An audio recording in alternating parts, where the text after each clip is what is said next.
Мегна Тартарии, Великая Татария. Отрывок из книги. Написано в 2018 году. Глава 2, параграф 2. Первое татарское государство было создано в 2000 году до нашей эры. Какие-то второстепенные детали, помогающие объемнее представить образ нашего героя Огузхана, могут дать, например, китайские хроники. Правда, в них он назван Мате или Магадур. Многие исследователи считают, что речь идет все же об Огузе.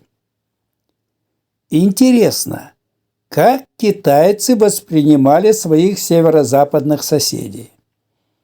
Вот одна из выемок из труда профессора китаеведения Университета Виктория Е.Г. Паркера.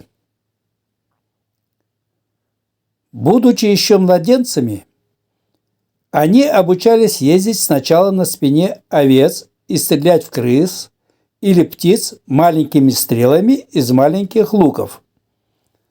Становясь старше, они повышали свое мастерство стрельбой на лис и зайцев. Каждый взрослый мужчина, способный натянуть обычный лук, считался бойцом. Каждый с молода велика питался мясом и молоком.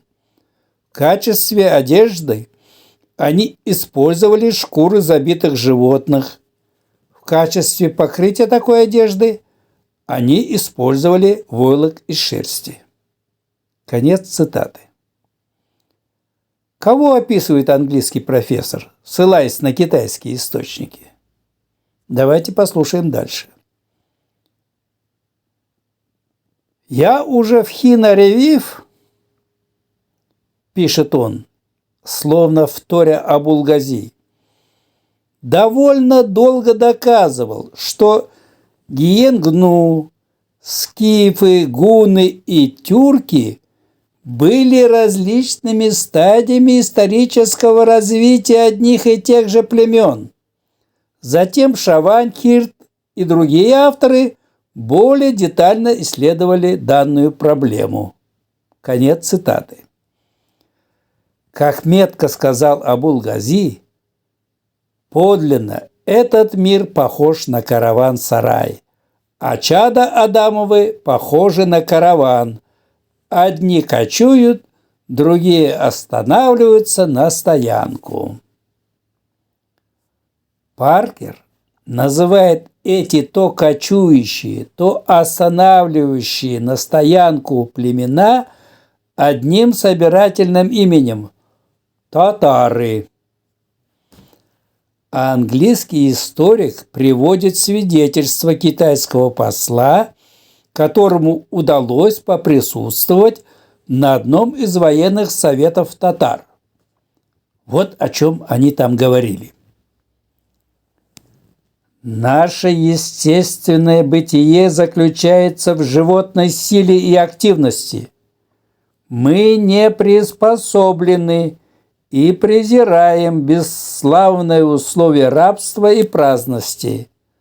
Сражение на коне является существом нашей политической силы, и именно этим путем мы всегда были в состоянии утверждать наше преимущество среди варварских народов.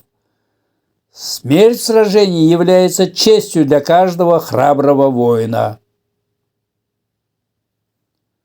Вот из-за чего Китай никогда не мог победить татар. Но господствующее положение татары со временем все же утратили. Почему? Одна из причин была названа очень давно. Это забвение собственных традиций, тяга к праздной жизни и стремление к чужеземной роскоши. Еще некий китайский евнух при дворе Каяха, сына Багадура Огуза, предупреждал его об этом. «Секрет вашей силы заключается, — говорил он, — в вашей независимости от Китая по всем вашим потребностям. Я заметил все увеличивающуюся любовь к китайским товарам. Но китайские шелка и сатины не так хороши, как войлок вашей суровой жизни, а скоропорчащиеся китайские деликатесы не так хороши, как ваши кумыс и сыр». Полный титул императора татар, по мнению Паркера, был таков: «Тенгри Куду Джания», что толкуется как «Великий сын неба». Первым татарским ханом стал Багадур. В западной литературе он известен также под китайским именем Маодун. Мите Моде, еще его и так называли. Именно Багадур Моде создал первое в мире татарское государство. По мнению выдающегося историка Льва Гумилева, это произошло в 2009 году до нашей эры. Продолжение следует.